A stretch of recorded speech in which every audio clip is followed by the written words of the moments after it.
For decades, science told us that consciousness was just the result of electrical activity in the brain, a byproduct of neurons firing. But what if that theory is wrong? What if consciousness isn't created by the brain, but only channeled through it, like a signal through a radio? And what if powerful government agencies, like the CIA, DARPA, and even NASA, have already figured this out and are trying to decode what they believe is the most powerful secret in human existence? This is the soul code, and what you're about to hear might change everything you thought you knew about life, death, and reality itself. Chapter 1. The Consciousness Files. In the late 1990s, a whistleblower from a classified government think tank came forward with a bizarre claim. A top-secret program was underway, attempting to map the structure of the human soul. This wasn't about religion. This wasn't about faith. That it was science, cold, calculated, and driven by the belief that consciousness was not limited to biology. Declassified documents reveal that the Defense Intelligence Agency, DIA, alongside several secretive academic partners, had launched a classified operation called Project Libra. Its goal: to study consciousness as a non-local field, something that could extend beyond the body, and possibly even exist independent of time and space. They believed that consciousness was a code, a sequence, embedded in quantum structures we still barely understand.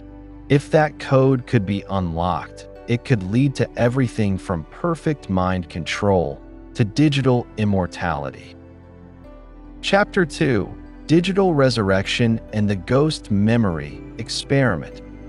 In a hidden lab in New Mexico, researchers ran a series of secret experiments known as ghost memory simulations. Volunteers, some of whom were terminal patients, others from special military divisions, were asked to undergo procedures where their brainwaves were copied in real time and run through experimental quantum computing algorithms. The aim? To see if a human's memory, and even their personality, could continue functioning after brain activity had stopped. One test subject was a woman named Nina. Her real name remains classified.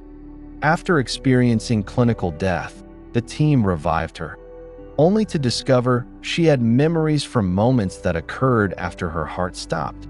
She claimed to observe conversations in the room. But then it got weirder. Nina began describing things that hadn't happened yet.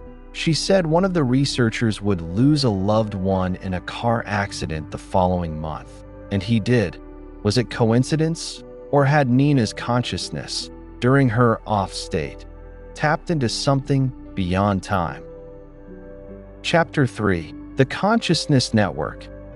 Synchronization.DARPA, the U.S. Defense Advanced Research Projects Agency, has always been ahead of the curve. They invented the internet, stealth tech, and more. But in 2004, an internal leak pointed to a new obsession. Collective consciousness, in short.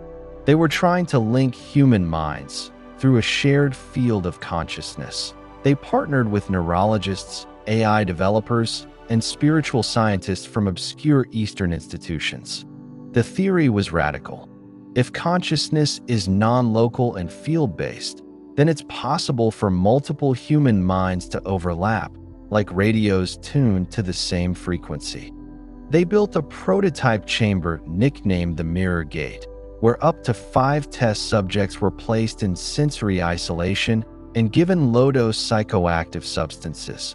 During the experiment, these individuals began describing the same visions, despite being isolated. That a city of light, that a being made of symbols, that a voice that told them, "You are not one, you are many." To this day, no one knows what it means. Chapter 4. The Monroe Files and the Sound That Splits Reality. 9:30. In the 1970s, the CIA quietly partnered with a man named Robert Monroe, founder of the Monroe Institute. He had discovered that certain binaural sound frequencies could trigger out-of-body experiences. The CIA was obsessed with this. They funded a program called Gateway, which trained operatives to enter altered states of consciousness and leave their bodies at will. These weren't hallucinations. Trainees reported visiting real locations, spying on enemy meetings, even witnessing events before they occurred. And here's the kicker. People who had near-death experiences often reached these altered states instantly, without training. That led researchers to believe NDEs weren't just flukes of biology. They were tapping into something fundamental, a hidden layer of reality. Chapter 5, Project Prometheus, Digital Consciousness. Now fast forward to 2021.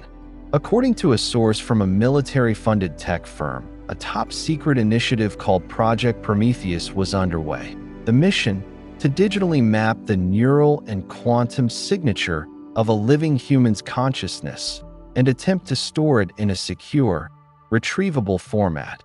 Not just memory, not just thought, but the essence of identity. One scientist allegedly told the source, "We're not building AI, we're building souls." The project ran simulations where test subjects' thoughts were recorded before sleep and matched against AI-generated dream constructs. Over time, the system began to predict what the subject would dream before they even slept. This raises a terrifying question.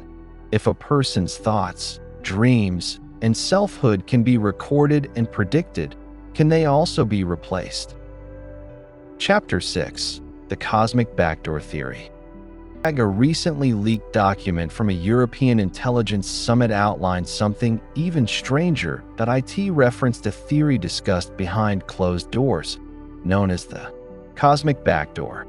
According to the theory, human consciousness is part of a larger field that exists outside our physical universe. Certain altered states, such as NDEs, deep meditation, or even trauma, can temporarily create a bridge to this outer realm. Some beings, or intelligences, may exist in this realm and occasionally communicate with humans during these states. The big question, is this backdoor natural, or was it put there by something or someone? And more chillingly, can it be hacked? Chapter 7, Why This Matters Now. Why are governments pouring billions into consciousness research? Why are whistleblowers being silenced? And why do certain research projects vanish completely after reaching critical breakthroughs? Because this isn't just about exploring the mind, it's about controlling it. It's about understanding whether reality itself is an illusion and who gets to shape it. Imagine soldiers who feel no fear, agents who can read minds, leaders who can influence global perception without saying a word. This is no longer science fiction. This is science fact, waiting for public exposure. Final chapter, The Awakening Code. A growing number of researchers believe the human race is on the edge of a consciousness awakening. Not from religion, not from politics, but from direct experience with the infinite. Governments know it, some fear it, others want to own it. But you have the right to know, because consciousness might be the most powerful force in the universe, and you're not just a passenger inside it. You are it. And if you've made it this far, type the word awaken in the comments below to let others know. You're part of the growing force seeking the truth. This has been the Soul Code, a hidden story of science, secrets, and the future of reality. That if you want to uncover more hidden truths that governments don't want you to know, make sure to like, subscribe, and hit the bell icon so you never miss a video. The next story might be even stranger than this one, because the truth isn't just out there, it's inside you.